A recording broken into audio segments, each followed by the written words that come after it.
Today, I'm introducing your English friend. Enjoy this video. Hello friends, I'm happy greeting you all today to a new zone, Idea Today. It's gonna be an everyday platform on which we discuss newer things on speaking English. Today's concept is the sounds. தமிழ்ல சொன்னா ஒலி. இங்கே ஒரு முக்கியமான விஷயம் நீங்கள் கவனிக்கணும். என்ன அப்படின்னா, நம்ம தாய்மொழியில் பேசும்போது இயல்பாக சகஜமாக யோசிக்காமல் பேசுவோம். அப்படிங்கும்போது நம்முடைய டோன் அண்ட் வாய்ஸ் ஒரு விதமாக இருக்கும். அதே இது இங்கிலீஷில் பேசும்போது கொஞ்சம் ஹார்டராகவும் ஹெவியராகவும் இருந்தால் கேட்க நல்லாயிருக்கும். இதை நான் என்னுடைய அனுபவத்திலேருந்து சொல்கிறேன். I been trained by native speakers. இதெல்லாம் டிரைவ்டு ஐடியாஸ். ஓகேவா? இப்போ உங்களுக்கு சிம்பிள் எக்ஸாம்பிள்ஸ் தரேன். அதை நீங்கள் கேட்டு பார்த்துட்டு யோசிங்க. தமிழில் சிம்பிளாக தாய்மொழியில் ஒரு சென்டென்ஸ் வீட்டில் பேசுகிறது. தம்பி, எனக்கு கொஞ்சம் தண்ணி கொண்டு வந்து தருவியா? இதை நீங்கள் இங்கிலீஷில் டிரான்ஸ்லேட் பண்ணால் எப்படி வரும்? Could you please get me some water. இதை ஃப்ளாட்டாக பேசினா எப்படி இருக்கும்? Could you please get me some water. கேட்க நல்லா இல்லை. அதை கொஞ்சம் மாடிஃபை பண்ணி பேசி பாருங்க, வாய்ஸ் அண்ட் டோனை. Could you please get me some water. இது கேட்க நல்லா இருக்குல்ல? அதே சமயம் நீங்கள் யோசிக்கலாம், என்ன WATER வாட்டர் அப்படிங்கிறத வாட்டர்னு சொல்கிறோம் அப்படின்ட்டு. அதாவது இங்கே நம்ம ட்ரை பண்ணுறது என்னென்னா semi American accent. WATER British accent. அந்த ப்ரொனன்சியேஷனில் எப்படி வரும்னா வாட்டர் அப்படின்னு வரும், டபுள் டி சவுண்ட் மாதிரி வரும். அதே இது அமெரிக்கனில் வாட்டர். சரி, இப்போ நம்ம செமி அமெரிக்கன் ஆக்சென்ட்டை ட்ரை பண்ணும்போது சில எக்ஸாம்பிள்ஸ் பாருங்களேன். SUMMER சம்மர் அப்படின்னு சொல்கிறோம். SUNNY சன்னி அப்படின்னு சொல்கிறோம். DINNER டின்னர் அப்படின்னு சொல்கிறோம். இதை இப்படி சொல்லி பாருங்களேன் செமி அமெரிக்கன் ஆக்சென்ட்டில். சம்மர், சனி, டின்னர். கேட்க நல்லா இருக்குல்ல? அப்போது இதை நீங்கள் ப்ராக்டிஸ் பண்ணி பார்த்தீங்கன்னா உங்களுக்கு இது நல்லா இருக்கும்னு தெரியும். சரி, இங்கிலீஷ் நல்லா பேசணும் அப்படின்னு நினச்சா அதுக்கு முக்கியமாக தேவை என்ன அப்படின்னா ஃபோனடிக்ஸில் ஆரம்பிக்கணும்.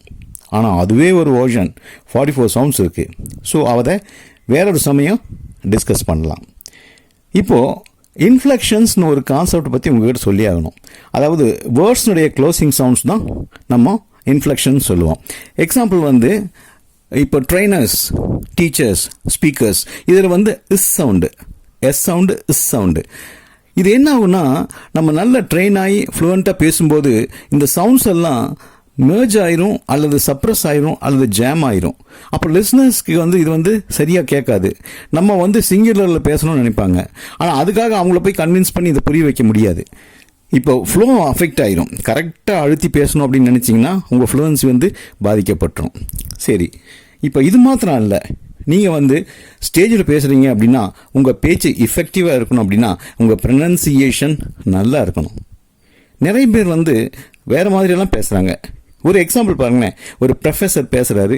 நான் இதை கேலிக்காகவோ கிண்டலுக்காகவோ பரிகாசம் செய்யவோ பேசலை. நம்ம டீச்சர்ஸ் தப்பாக பேசினா நம்மக்கிட்ட பழகிற ஸ்டூடெண்ட்ஸ் எப்படி சரியாக பேசுவாங்க பாருங்களேன். அவர் பேசுனது இப்படி தான். 20 people went for an interview. I also went with them. கேட்கவே நல்லா இல்லை. இதை எப்படி சரியாக சொல்லியிருக்கணும்? 20 people went for an interview. I also went with them. So இப்படி பேசியிருந்தால் நல்லாயிருக்கும். சரி, நல்லா பேசணும், தெளிவாக பேசணும், அமெரிக்கன் ஆக்சென்ட்டில் பேசணும், செமி அமெரிக்கன் ஆக்சென்ட்டில் பேசணும், இதெல்லாம் கரெக்ட் தான். ஆனால் அதுக்காக நீங்கள் ஆர்பிக்கு போயிடக்கூடாது. ஆர்பிங்கிறது என்ன? Received pronunciation. அதாவது நேட்டிவ் ஸ்பீக்கர்ஸ் மாதிரியே பேச ட்ரை பண்ணக்கூடாது. அது அவங்களுக்கு பிடிக்காது. அதுவும் இல்லாமல் ஐஎல்ஸ் ஸ்பீக்கிங் டெஸ்ட்டில் கூட சில கேண்டிடேட்ஸ் அந்த மாதிரி பேசி ட்ரை பண்ணும்போது எக்ஸாமினர் சொல்லிடுவாங்க ஸ்பீக் நார்மலி அப்படின்ட்டு. ஸோ இப்போ பாருங்களேன், could you please get me some water. இது கரெக்டாக இருக்குது. இது ஆர்பியில், அதாவது ரிசீவ் ப்ரொனன்சியேஷனில் அவங்க மாதிரி பேச ட்ரை பண்ணி could you please get me some water அப்படின்னு சொன்னால் அவங்களுக்கு அது பிடிக்காது. ஸோ இது மாதிரி நிறைய விஷயங்கள் இருக்குது. இன்றைக்கி இது வரைக்கும் போகுதுன்னு நினைக்கிறேன். ஓகேவா? உங்கள்கிட்ட பேசுனது ரொம்ப சந்தோஷம். மறுபடியும் நாளைக்கு சந்திக்கலாம். ஓகேவா? till then, goodbye. Hope you enjoy this video. Meet you in my next video. Bye everyone.